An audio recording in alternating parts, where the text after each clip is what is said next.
This isn't a confession. You can't prove a damn thing, so don't even try. I'll deny it to my grave. I'm on my third drink for the evening anyways. You can't trust the word of a drunken person.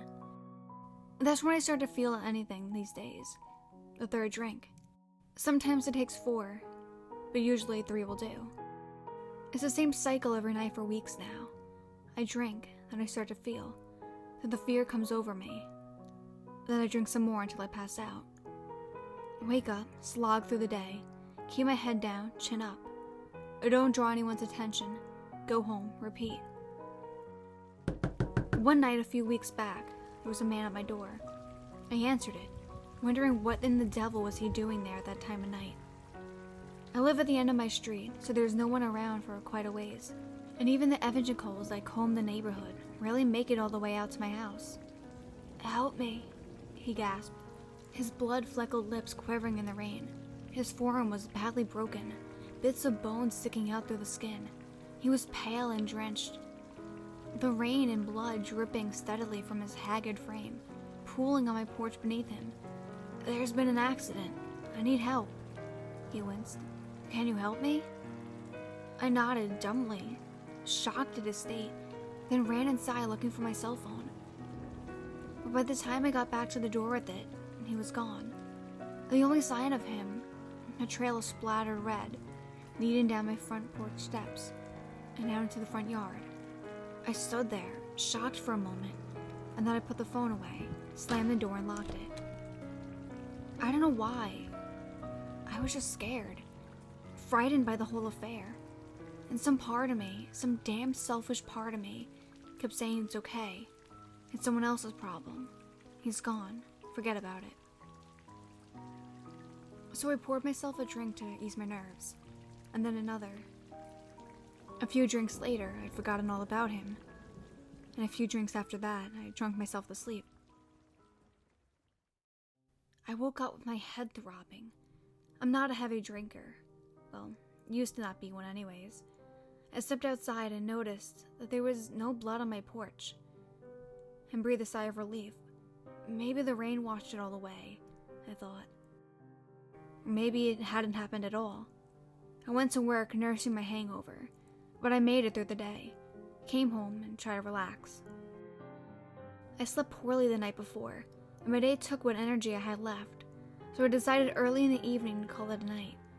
I was just about to go to bed when there was another knock at my door. I froze, looking over to it. My heart raced. I tried to laugh off my rising fear. It was just someone at the door, nothing to be afraid of. But as my hand reached for the knob, I heard his voice. The same quaking shudder of a voice from the night before. "Help! I need help." I stood stone still as he pounded on the door. "God, it hurts!" he shouted. "Please, why won't you help me?" I put my back to the door, bracing it, squeezing my eyes shut. This isn't real, I thought. It can't be. After a few seconds, the knocking stopped, and it was quiet. I flung open the door, but there was no one there. No trace of blood or sign of his presence. Unsettled, I shut the door and locked it and reached for a bottle. And so I went, for 4 more days, each night the same. The knocking, the horrible man at my door, the cries for help. And each night I secured the door and waited until it stopped, then drank myself into oblivion. By the 7th night, I had enough. I made a stiff drink as soon as I got home, and then another after that one. I had thought of nothing but the events of the previous week that day, so naturally, I was anticipating the knocking when it came again that night, confirming my paranoid fears. I was waiting for it. I threw open the door upon the first knock, and there he was, battered arm hanging limp at the side, pale face twitched into a grimace. But before he could say anything, I leveled my shotgun at his face and pulled the trigger. His head popped like a blister, and I fired a second time, blowing his arm clean off and leaving a hole in his torso. Covered in his wet viscera, I shut the door. I want to say I was in a trance, that I was on autopilot and out of my head, but that's not true. I knew exactly what I was doing. I was trying to make a point to myself. See, I'm a level-headed person. I don't believe in ghosts or the supernatural or anything like that. We live in a rational world, and I damn well wasn't going to sit back and let my head play tricks on me without fighting back. They say blood is hard to wash off, but it's not true. His blood washed right off me. One shower later, I was good as new. So when I finished cleaning up and calming down, I went back to the front door. I likewise expected there to be nothing there, as there had been no trace left of him from the previous nights. I couldn't believe it when I opened the door and his remains slumped inside a sack full of meat. I reached down and poked the corpse. He was solid, the porch covered in blood and gore. Once more I panicked, and this time I did go into a sort of trance.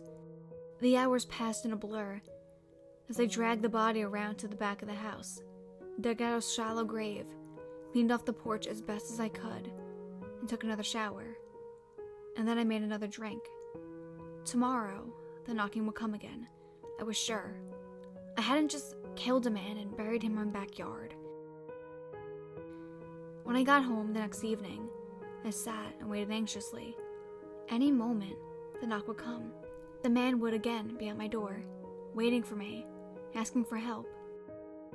Maybe tonight I'd laugh, invite him in, ask him if he wanted a drink, I thought, sipping my own drink nervously.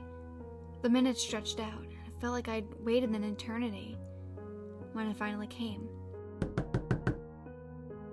The knocking. I breathed a sigh of relief as I rushed to the door. But it wasn't the man from the previous nights. It was the police. A car had gone off the road the night before. They wanted to know if I had seen anyone. Maybe it was my drunken state that allowed me to lie so convincingly, but after telling them I knew nothing of it, they bid me a good evening and left. My pulse pounded in my head. This couldn't be happening, I thought. It wasn't real. The thoughts piled on one by one, and all I could do to quell them was keep drinking until I lost consciousness. I called in sick the next day. I checked my backyard. Sure enough, the grave I dug was still there, still fresh.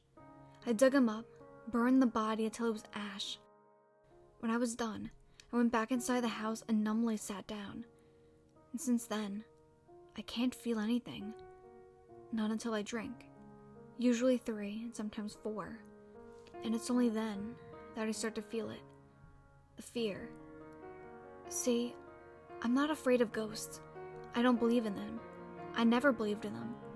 Probably in part because I was raised by my heavily superstitious mother. She made her living as a psychic, telling fortunes. She claimed that she had the sight, that she could see a person's fate before it happened. And she had a steady stream of gullible clients that kept a roof over our heads and food on our table, so I didn't make a big deal out of it. But like any kid, I rebelled against her and her beliefs. And when I left home, I found plenty of support for that rebellion. Psychics aren't real, right? No one can see the future, right? 'Cause now, I'm afraid my mother wasn't faking it. That she could really see the fate of all those people who came to her. And I'm afraid, I'm so terribly damn afraid, that now I can see it too.